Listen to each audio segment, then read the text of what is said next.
दोस्तों स्वागत है आप सभी का एक बार फिर से learn and get YouTube channel में। तो दोस्तों आज की वीडियो में जो हम बात करने वाले हैं वो बात करने वाले हैं हम गौरी राजवंश के बारे में, यानी गौरी सल्तनत के बारे में। गौरी सल्तनत वो पहली सल्तनत है जिसने वास्तविक रूप में हम कहें तो भारत पर अपना नियंत्रण पेज पार पकड़ा। ये तुर्कों की पहली ऐसी सल्तनत है, यानी कि जिन्होंने भारत पर राज करा आकर। हालांकि इनकी राजधानी फिर भी गजनी ही रही, या इनकी राजधानी जो है वो गौर रही, मगर राजधानी अफ़गानिस्तान में होने के बावजूद भी ये लगातार पकड़ बना के रखे रहे काफ़ी लंबे टाइम तक भारत के राजनीतिक क्षेत्रों के ऊपर। ठीक है, तो इसी बारे में हम यहाँ पर बात करने वाले हैं। तो हम बात करते हैं कि ये गौरी थे कौन। दरअसल यहाँ पर गौरी वो लोग हैं कि ये ताजिक तुर्क हैं, और इनका ईरानीकरण भी हुआ।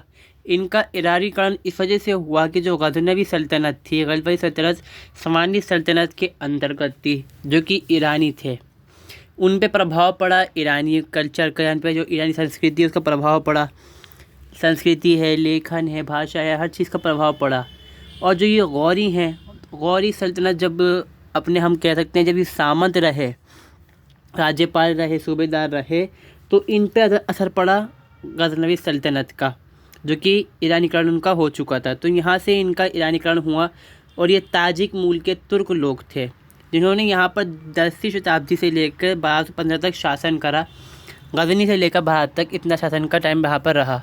हालांकि हिंदुस्तान में हम करें बात तो यहाँ पर इनकी जो पकड़ है इतनी मजबूत नहीं होती, मगर ये है कि हाँ, नियंत्रण दिल्ली तक इनका अच्छा खासा रहता है। और जो राजपूताना है उसका बहुत बड़ा इलाका भी ये जीतते हैं। बहुत सारे राजा, जो राजपूत राजा हैं, उनके ऊपर भी अपना कब्जा ये बरकरार कर पाते हैं। यहाँ पर अफ़गानिस्तान के गौर प्रांत आज अफ़गानिस्तान के अंदर मौजूद है, वहाँ के ये रहने वाले थे। जबुलिस्तान कहा जाता है उस इलाके को। जबुलिस्तान वो इलाका अफ़गानिस्तान का जहाँ पर आज तक कोई भी बड़ी शक्ति सही तरह से नियंत्रण अपना स्थापित नहीं कर पाई। जैसे कि मान लीजिए जबुलिस्तान ये रीजन है, इलाका है, क्षेत्र है, इसके आसपास के इलाके में उन्होंने कब्जा अच्छी तरह से कर लिया, मगर वो इस पर अपना राजनीतिक पकड़ जो है बना नहीं पाई, क्योंकि ये पहाड़ी इलाके के बीच में बसा हुआ इलाका है। तो यहाँ पहुँचना भी आसान नहीं है। इस वजह से यहाँ पर ये रहा कि भाई नियंत्रण पक्का नहीं हो पाया, मगर इन्होंने ये माना कि हाँ भाई आप हमसे बड़े हैं, मतलब आप महाराज हैं, हम राजा हैं, सामंत हैं आपके। और शुरुआत के अंदर ये क्या होता है कि जो गौरी सल्तनत होती है वो गजनवी सल्तनत की सामंत बनती है। जब सल्जूक ताकतवर हो जाते हैं तो ये सल्जूक के सामंत बन जाते हैं, और बाद में फिर अपनी आज़ादी जो है इसको घोषित कर डालते हैं। फिर ख्वारिज़मी पर कब्ज़ा पाते हैं। यहाँ पर होते होते ख्वारिज़मी के जो साम्राज्य है उसको जीत लेते हैं, और इनका अंत हो जाता है। और इनके जो ग़ुलाम हैं वो ममलूक सल्तनत की स्थापना करते हैं भारत के अंदर। शुरुआत में क्या होता है, ये कबीलाई मुखिया हैं। जैसे कि बताया, मैंने आपको कई बार बताया होगा, आपने जाना होगा कि जो तुर्क थे ये कबीलाई लोग थे।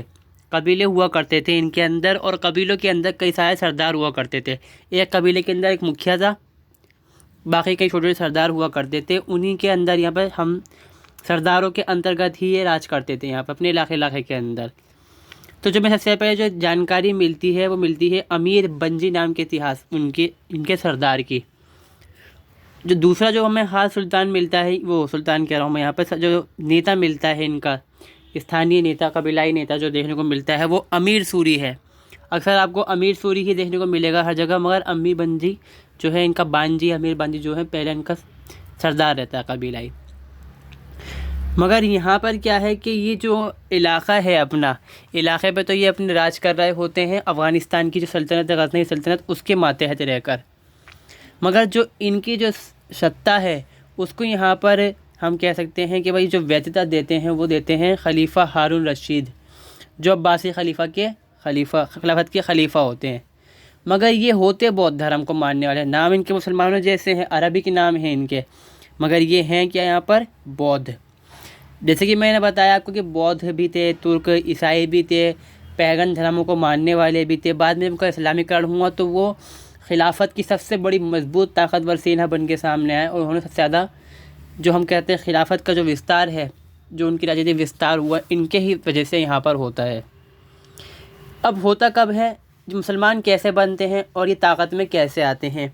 1009 में महमूद गजनवी गौरी जो इलाका है गौर, वहाँ पर कब्ज़ा करते हैं, जीतते हैं उस इलाके को और अपने साम्राज्य के अंदर उसका विलय कर लेते हैं। तो ये जो इलाके के लोग होते हैं, सरदार जो होते हैं, वो इनको अपना राजा सुल्तान है वो मान लेते हैं और सालाना यहाँ पर खराज देने के लिए रजामंद हो जाते हैं। और इसी बीच जब इनका साम्राज्य चलता है गज़नवियों का यहाँ पर, तो ये मुसलमान भी हो जाते हैं। इनमें से कुछ होते हैं, सारे नहीं हो पाते। फिर भी 1149 में गज़नवी शासक बहरम शाह ने स्थानीय गौरी नेता कुतुबुद्दीन मोहम्मद को क्या करा, जहर देके मार दिया। अब जो कुतुबुद्दीन मोहम्मद है उसकी अपने भाई से चल रही थी खटपट, मतलब अपने उनके फैमिली मैटर कुछ ख़राब चल रहा था, जिसका नाम था सैफुद्दीन, उसके भाई का नाम। तो उससे नाराज़ होकर वो बचने के लिए गज़नी शहर में आया हुआ था। गज़नी शहर के अंदर बहरम शाह जो कि गज़नी सुल्तान था, उसने इनको जहर दे डाला और उनकी मौत हो गई। सैफुद्दीन ने कहा कि मैं इससे बदला लूँगा। बदला लेने के लिए भाई वो अपनी जो छोटी सी फ़ौज थी उसको लेकर यहाँ पर निकल गया और बहरम शाह को हराकर गज़नी से भागने के लिए मजबूर कर दिया। हालांकि जो बहरम शाह है 1 साल बाद ताकत इकट्ठी करता है, आपस से आकर कब्ज़ा कर लेता है गज़नी पर और वापस से जो उनकी सत्ता है आपस से स्थापित करता है। और जो ये सैफुद्दीन है इसको सूली पर चढ़ा दिया जाता है गिरफ्तार करके बाद में। अब इनका एक भाई, 4 भाई बताए जाते हैं कि ये 4 भाई थे खासकर इनमें।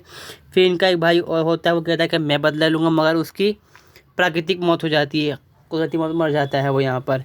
फिर जो इनका तीसरा भाई होता है वो होता है अलाउद्दीन हुसैन, जिसको यहाँ पे उपाधि दी गई थी जहान सोज की। वो कहता है कि मैं इन दोनों भाइयों का बदला लूँगा बहरम शाह से, गज़नवियों से। ये तैयारी करके हमला करता है गज़नवियों की जो राजधानी है गज़नी पर, और बहरम शाह को ये हरा के भगा डालता है वहाँ से।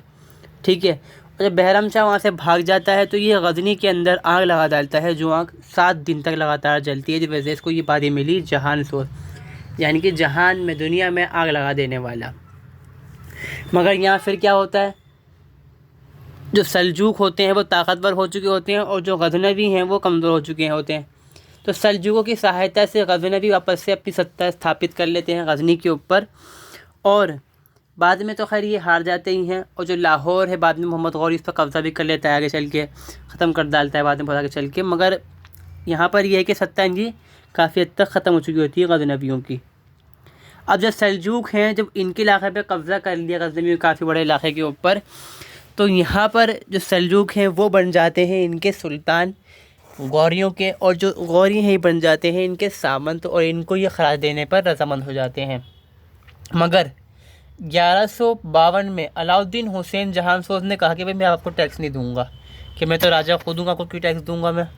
और फ़िरोज़ को उसकी राजधानी होती है, और वहाँ से अपनी फ़ौज को लेकर निकलता है हमला करने के सल्जूक के ऊपर। मगर वहाँ पर उसकी हार होती है, और उसको जो हराने वाला शासक होता है यहाँ पर, इसका नाम होता है सुल्तान अहमद संजार, वो इसको हराकर गिरफ़्तार कर लेता है और 2 साल तक की जेल में डाल देता है।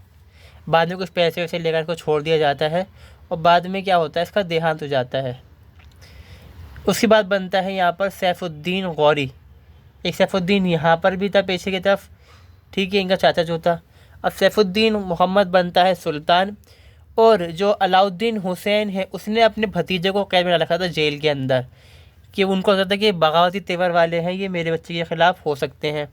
मगर सैफुद्दीन यहाँ पे होता है रहमदिल, वो इनको कर डालता है आज़ाद। और सैफुद्दीन ये देखता है कि जब गज़नी पर, जो गज़नी के ऊपर, उसके ऊपर जब जो गौरी थे उनके ऊपर जब हमला हुआ, जो सल्जूकों ने कहा था मिलकर गज़नवियों के साथ में, तो उसकी जो बीवी के जेवर हैं वो लूट लिए जाते हैं। और ये देखता है कि एक स्थानीय आदमी ने उन जेवर को पहन रखा है, तो वो उस आदमी को पकड़ते ही मार डालता है। और उस आदमी का भाई जो है उससे बदला लेने के लिए सैफुद्दीन को भी मार डालता है इस तरह से। अब बचते कौन है यहाँ पर, 2 भाई जो कैद में थे, मोहम्मद गयासुद्दीन, कहाँ है यहाँ पर, मैं दिखाया था आपको, शहाबुद्दीन, जिसको हम मोहम्मद गौरी बोलते हैं, ठीक है। दूसरा होता है गयासुद्दीन।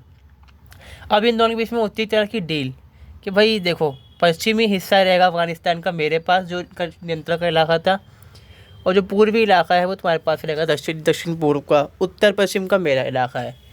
यानी कि मैं फ़िरोज़ को से जो इलाका है, जो ख्वारिज़मी है और सल्जूक जो है, उनसे मैं निपटूँगा और साम्राज्य को फैलाऊँगा मैं।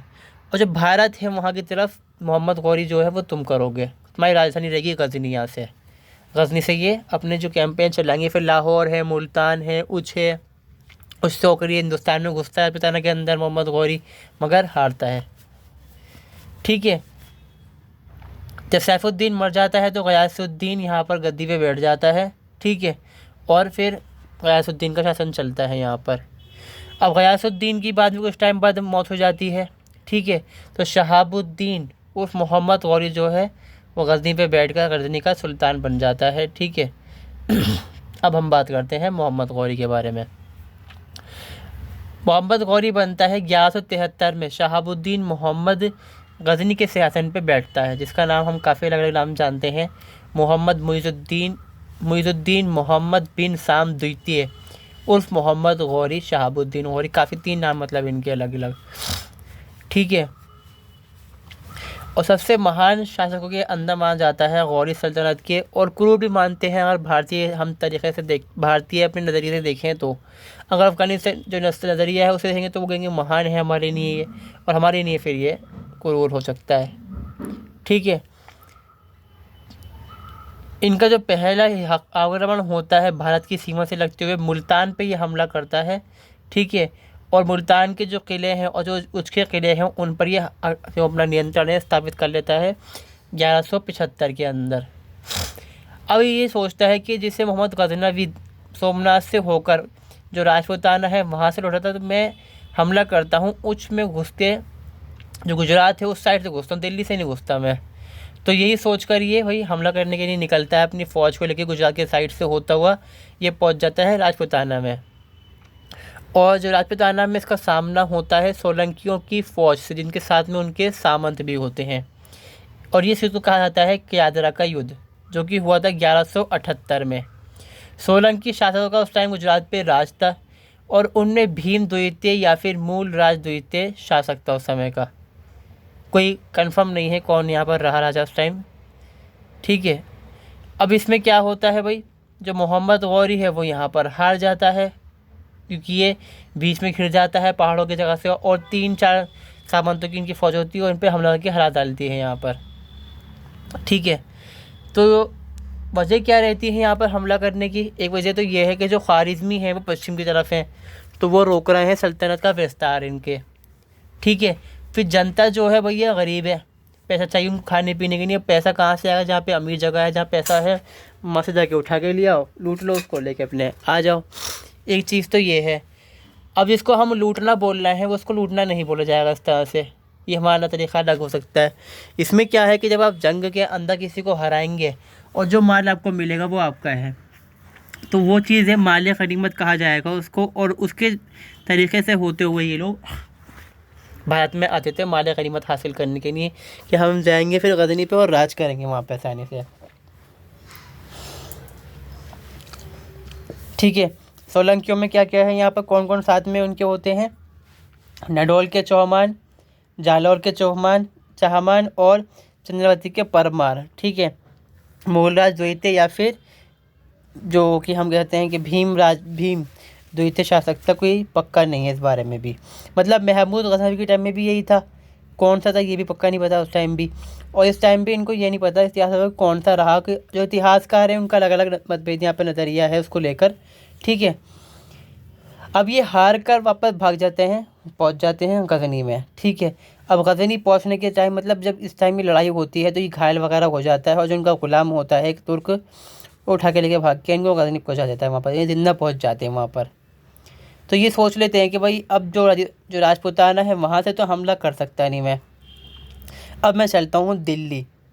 अब इसके ज़रूरी क्या था कि भाई पहले जो गजनी है मुल्तान को जीतो, लाहौर को जीतो, ये सब जीतते हुए दिल्ली आओ आराम से, इतने लंबा रास्ता काटते हुए। तो इसकी शुरुआत यहाँ से होती है। 1181 में लाहौर पे हमला करते हैं, और जहाँ सबसे आखिरी केंद्र होता है गजनवियों का, उसको ख़त्म करके अपने जो साम्राज्य है उसके अंदर ही मिला लेते हैं, जो मतलब उनका राज्य होता है। अब ये चीज़ यहाँ पर टकराव कैसे होता है भारतीय जो राजा हैं उनके साथ इनका? देखिए, पृथ्वीराज चौहान जो है महत्वाकांक्षी राजा था यहाँ पर, और जो मोहम्मद गौरी है वो भी ऐसा ही था, महत्वाकांक्षी दोनों थे और दोनों विस्तारवादी थे यहाँ पर। मगर पृथ्वीराज चौहान जो है, जब उसको पता चलता है कि भाई ऐसा हिसाब बनना है, तो शुरुआत में वो अपनी महत्वाकांक्षाएँ जो हैं उनको दिल में दागे बैठ जाता है यहाँ पर। तो इसमें क्या होता है, पृथ्वीराज चौहान चाहता है कि भाई दिल्ली से मैं अब अपना जो साम्राज्य का विस्तार है पंजाब की तरफ करूँ मैं। पंजाब तक क्या, लेकिन क्या प्रॉब्लम थी कि भाई जो मोहम्मद गौरी है उससे उसको युद्ध करना पड़ेगा, क्योंकि पंजाब की जो तबर हिंद था उस समय, तबर हिंद जो था वो केंद्र था मोहम्मद गौरी का, इसको भटिंडा बोलते हैं, उसके आसपास का इलाका था यहाँ पर। 1191 तक उनका पूरा नियंत्रण था मोहम्मद गौरी का यहाँ पर। दूसरी वजह क्या थी, पृथ्वीराज चौहान को मालूम था कि जो दूसरे जो राजा हैं भारत के अंदर वो सारे राजपूत हैं, तो लड़ना बेहतर नहीं है, जो बाहरी इंसान है उसको हटा दिया जाए यहाँ पर। जो बाहरी का मतलब यहाँ पे क्या था, तुर्क था, और जो भी राजपूत हैं वो अपने उनके अपने हैं यहाँ पर। हालांकि वो जो पृथ्वीराज चौहान है उसका मन तो ये था कि जो राजपूत हैं इन पर भी अब हमला करूँगा, मगर पहले जो बाहर का इलाका जो तबर हिंद है, क्योंकि वहाँ से जो घुस के अंदर आ गया तो फिर आ गया अंदर हिंदुस्तान में वो। ठीक है, अभी इसी चीज़ को देखते हुए मोहम्मद गौरी को हराने के लिए जो पृथ्वीराज चौहान ने एक सेना बनाता है, कई सारा संघ होता है सेनाओं का इसमें। ठीक है, तो अलग अलग सेनाएं शामिल होती हैं और इनकी युद्ध होता है यहाँ पर थानेश्वर के पास। थानेश्वर से 14 मील दूर सरहिंद किले पर, ठीक है, युद्ध लड़ा जाता है। और इसमें जो राजपूत हैं वो जीत जाते हैं यहाँ पर। एक चीज़ यहाँ पर होती और है बीच में कि जो पृथ्वीराज चौहान है इनके खिलाफ बगावत भी होती है। ठीक है, क्या बगावत होती है, पंजाब से होती है, अनहिलवाड़ा के अंदर, पंजाब के आसपास जो इलाका लगता होता है। तो पहले उसको कुचल के आते हैं विद्रोह कोई बगावत को, फिर दोबारा से हमला करते हैं यहाँ पर आकर, और इसमें भैया वही होता है, जो मोहम्मद गौरी है वो हार जाता है। पृथ्वीराज चौहान का बढ़ जाता है यहाँ पर घमंड।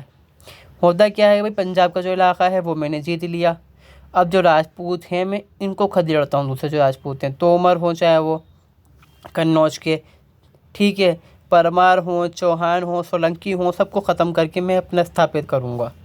इस वजह से ही क्या होता है, और एक चीज़ बीच में ये और करता है, देखो पृथ्वीराज चौहान जो द्वितीय तृतीयान का युद्ध होता है उससे पहले ये सहयोगिता जो है कि कन्नौज के जो राजा होते हैं जयचंद्र की बेटी, उसको उठा के ले आता है बड़ी सभा के अंदर से। तो जयचंद्र की जो यहाँ पर क्या है इज्जत मिट्टी में मिल जाती है। अब जयचंद्र सोचता है कि भैया मैं तो बदला लूँगा पृथ्वीराज चौहान से इस चीज़ का। इसके लिए ये इतिहासकार कुछ मानते हैं कि इसी ने बुलाया था दोबारा से गौरी को कि भैया पृथ्वीराज चौहान जो है वो पड़ गया भोग विलास के अंदर, अब तुम आओ हमला करो, इसको हराते हैं मिलकर। और जयचंद्र क्या कहता है कि भाई जो मर्यादा है राजपूतों की, इसने इसको ख़राब करा है पृथ्वीराज चौहान ने, तो अगर युद्ध हुआ पृथ्वीराज चौहान का मोहम्मद गौरी से तो कोई साथ नहीं देगा इसका। इसलिए दोबारा से अब कोई संयुक्त सेना नहीं बनती दूसरे तराइन की, जो कि 1192 में होता है। और पृथ्वीराज चौहान इसको अकेले लड़ता है और हारता है यहाँ पे, फिर बाद में उसकी हत्या की जाती है। ठीक है, अब यहाँ पे क्या है भैया, कुछ इतिहासकार ये मानते हैं कि 3 लाख सैनिक तो पृथ्वीराज चौहान के थे और 1,20,000 सैनिक थे गौरी के। मगर इतना हो सकता है ना रहे हों, कम हो सकता है, मगर ये है कि भाई हार जाता है यहाँ पे पृथ्वीराज चौहान। अब जो गजनी का जो शासक है यहाँ पर मोहम्मद गौरी, वो आता है कन्नौज तक, क्योंकि भाई साम्राज्य की जो लोग हैं जितने भी राजपूत सबको बदला लेगा वो, जिनसे वो हारा है अब उनको हराएगा वो। और जो जयचंद्र का भी साथ देता है ये उसकी भी हत्या करता है, कहता है भैया जब तुम अपनों के नहीं रहे हुए तो मेरे क्या होंगे। इस वजह से इसको मारकर कन्नौज पे भी अपना ये कब्ज़ा कर लेता है। फिर बाद में क्या होता है भाई, दिल्ली, कन्नौज, अजमेर, पंजाब, उत्तर भारत का बहुत बड़ा हिस्सा के नियंत्रण में पहुंच जाता है। और उसी वजह से यहाँ पर हम देखते हैं जो ममलूक सल्तनत है उसकी स्थापना भी होती है। जो दूसरा तराइन का युद्ध होता है उसी बीच कुतुबुद्दीन ऐबक भी इसके साथ में होता है। जब ये दिल्ली से वापस लौटता है जीतने का दिल्ली को, तो कुतुबुद्दीन जो ऐबक है उसको वहाँ डलता है दिल्ली का ये गवर्नर सूबेदार। ठीक है, और बाद में जब इसकी मौत होती है, कब 15 मार्च 1206 में, तो यहाँ पर क्या होता है कि कोई सुल्तान जो मोहम्मद गौरी है इसका कोई बेटा नहीं होता है ना बेटी होती, संतान होती है कोई भी नहीं होती। जो दासों के अंदर की जो साम्राज्य है उसको बांटा जाता है यहाँ पर। और जो मोहम्मद कुतुबुद्दीन ऐबक है उसको मिलता है दिल्ली। यहाँ पर मौत कैसे होती है, ये आता है पंजाब के अंदर खोखलों को दबाने के लिए, यहाँ पर खोखलों को दबाने के लिए आता है ये। और इस बीच क्या होता है, खोखले दब जाते हैं यहाँ पर। इसमें दो मतभेद हैं, अलग अलग नज़रिए हैं इसके अंदर। कुछ इतिहासकार मानते हैं कि खोखरों ने इसको मार दिया था, कुछ मानते हैं कि भाई नमाज के टाइम नमाज पढ़ रहा था ये, तो इस्माइली शियाओं ने इसे कत्ल कर दिया था उस टाइम। ये मर जाता है, फिर जो कि साम्राज्य जो है उसको दासों के बीच बांटा जाता है। इसमें कौन कौन दास होते हैं यहाँ पर जो हम पढ़ने वाले हैं, वो हैं कुतुबुद्दीन ऐबक 1206 के अंदर ही बनता है दिल्ली का सुल्तान। और इससे पहले भी हम देखें तो 1191 में 1192 में दिल्ली जीत चुका होता है मोहम्मद कोई, तो दिल्ली का गवर्नर बन चुका होता है उस टाइम में वो। 1210 के अंदर नसीरुद्दीन कवच बनता है मुल्तान का, और ताजुद्दीन यलदौज गजनी का। और इसके अलावा जो बंगाल का होता है वहाँ पर भी अलग अपना सुल्तान बन जाता है वहाँ का। इस तरह से अंत होता है गौरी सल्तनत का, और शुरुआत होती है ममलूक सल्तनत की। साथ में यहाँ पे हम देखें नसीरुद्दीन का बादशाह भी है, यलदौज भी है, जिनको ख़त्म कर डालते हैं ममलूक सल्तनत वाले ही। तो ये वीडियो हमारी यहीं पर पूरी होती है। अगर वीडियो आपको अच्छी लगी हो तो लाइक ज़रूर करें, शेयर भी करें। चैनल पे पहली बार आए चैनल को ज़रूर आप सब्सक्राइब करें। मिलते हैं हम दूसरी वीडियो में।